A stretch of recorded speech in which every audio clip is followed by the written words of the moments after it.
What is going on, guys? DBG here, and in this video we are going to be talking about the market. Slow down, lads, slow down.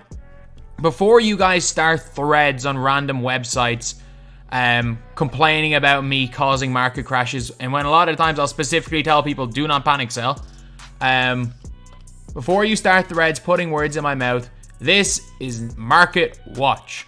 This is going to be having a look at what has already happened. I'm not predicting what will happen, because what will happen all depends on how good the cards are. Trust me, what has already happened in the 90 minutes or so since, well, more than an hour actually, since the cards have been leaked, you will see just how many cards are on the market to see what type of effect it has. If the cards are God tier tomorrow, obviously the market's going to drop. If the cards aren't God tier, it's going to pick up. It is what it is. So let's just have a look at cards. And I'm going to have a look at some of the kind of top tier cards just to have a look to see how their price changed. So there's no point looking at these idols cards. There's really not, because they're just rare. It doesn't matter how many of them there are, they're just rarity now. I don't think anyone, apart from maybe Kevin Durant and sometimes Magic Johnson, people aren't really using these guys. And people in reality are using these guys more than anything as cards to get Chris Webber. So actually it's been 2 hours. So normally when you see cards with the 2 hour mark, you'll see what cards have been put up. So let's have a look at Jimmy.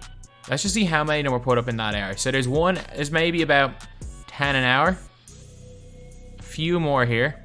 Okay, so let's see, 146, 153, 204, 208, 213, 215, 216, 229. No, there's a few more in that hour. In that first hour, there's probably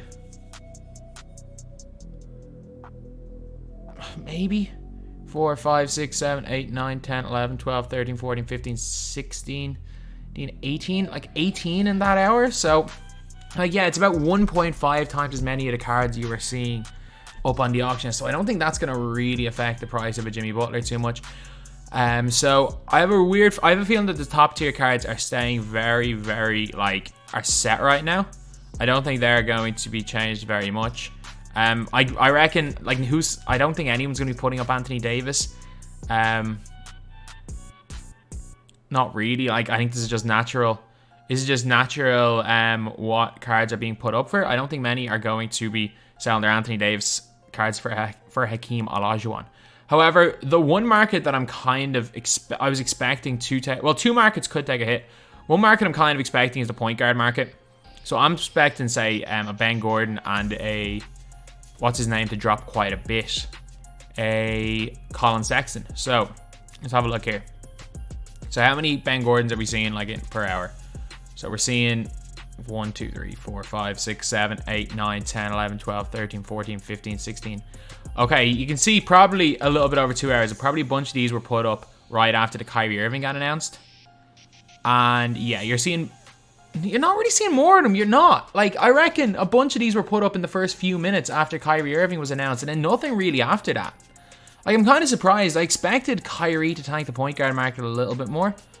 I don't think the big man market, because Hakeem, basically the big man market is non-existent right now in terms of top tier bigs. Maybe Joel Embiid goes down in price a little bit, but I don't really see his price being determined by something else. Joel Embiid's 100k.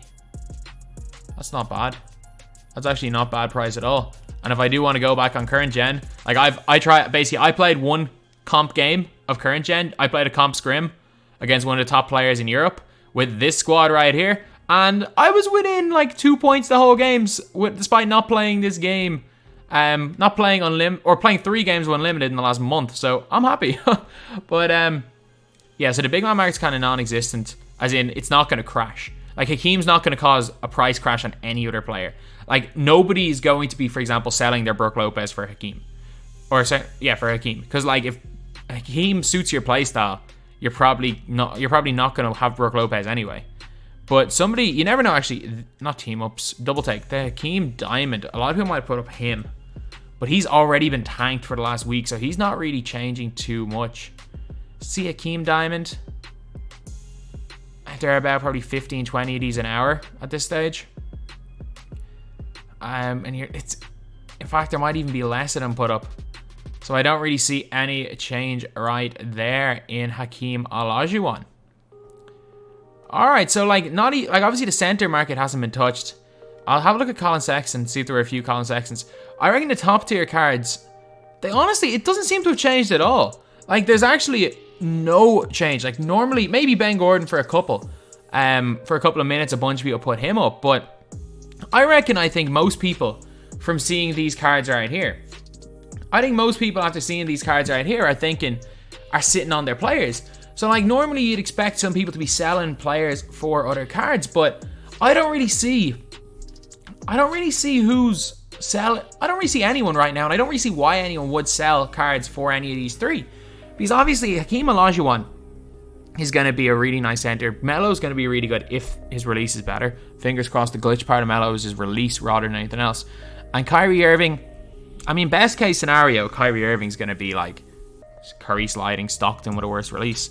I mean, that's like best case scenario for Kyrie because he doesn't get the defensive animations. So yeah, I don't see why people would sell, and it's kind of reflected on the market. Like I initially thought because there are three big names, like Carmelo Anthony's a massive name, Kyrie Irving's a massive name, Hakeem Olajuwon obviously is quite a big name as well. But I think that what happened last week when the market tanked so much that it picked back up very, very quickly, I think that's kind of got a lot of people into the mindset of, you know what, let's not sell the players.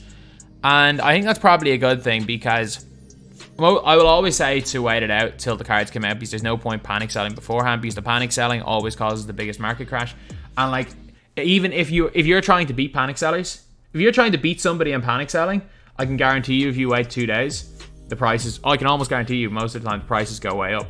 Unless it's freaking like the release of J. Horse Smith clone, or for example, this LeBron James happened to be a diamond card and identical to the other pink diamond. Obviously the other pink diamond would drop in price. So yeah, I am not surprised. I am surprised to see it, because normally you'd expect the community to kind of be up in arms, trying to sell their players. Because it happened even when Terry Dishinger was out. A lot of people were trying to sell their wings straight away, despite the fact that people didn't realize Terry Dishinger could take 1,000 games if you're Splash, or if you're me, it's 550 and nothing. But yes, so what do I think happens tomorrow? It's going to be a situation where it all really depends on the level of the players that we get.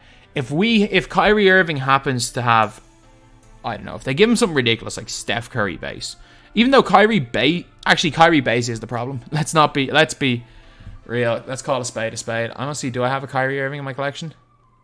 I should, as far as I'm aware. I should have a Kyrie. I don't. Kyrie's an amethyst.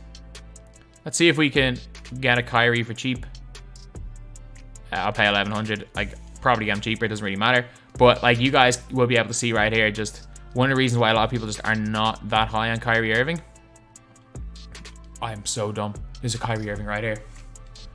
Oh, it is what it is. But why people are so just kind of iffy on Kyrie. And then there's the Melo problem is a thing as well, where the guy can't shoot from the corners. Like, Melo's release is really good. Like, everything about Melo is really good. The guy just can't shoot from the corners. But like, if you're Kyrie Irving, especially on current gen, next gen, I mean, everyone can kind of hit from everywhere, and the fade means more than anything. But Kyrie Irving, this base is just iffy.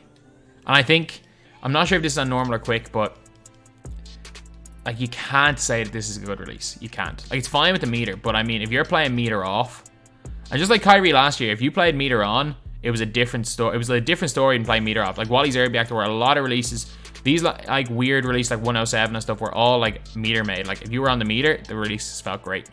And that's kind of the thing with Kyrie Irving. The problem with Carmelo Anthony, did I straight arm that? With Melo is that if you catch the ball here, if he stays with Carmelo Anthony base and you're on current gen, he's going to step in from the corner. However, Melo release on next gen's god tier, by the way.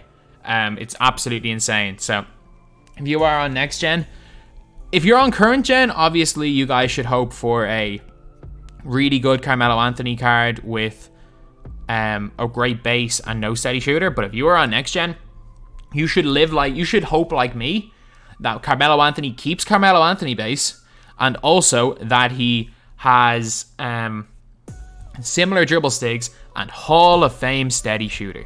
Because you know what that does? It means nobody on current gen wants the card. It means he goes super cheap, despite being probably the best card in the game on next gen.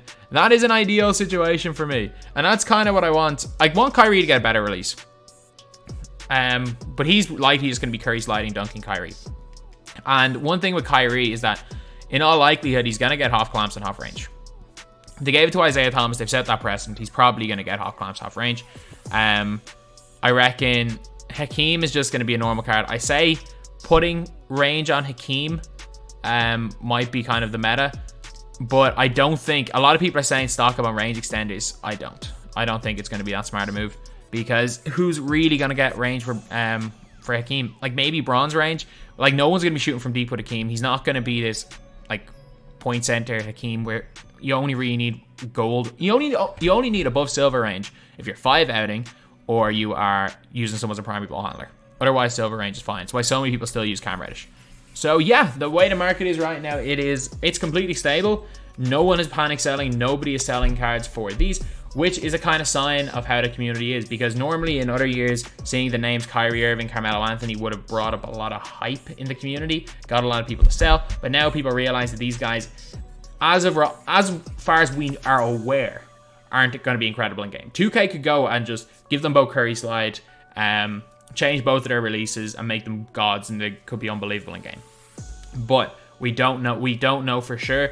The only thing we can say for sure is that historically and based on what we know from their other cards in the game, Melo, Kyrie, and Hakeem, unless you're a post scorer, none of those 3 cards are going to be like meta comp players. So this could be a batch tomorrow where I'm mostly hoping that we get a really good budget player, or if we get a really nice budget point guard, or even if we can get a glitch budget center. That's what I'm hoping for. I don't know, for example, if we could get... Who could be a glitch center that could play defense? A Bam at a... Oh no, Bam would be better than Ruby.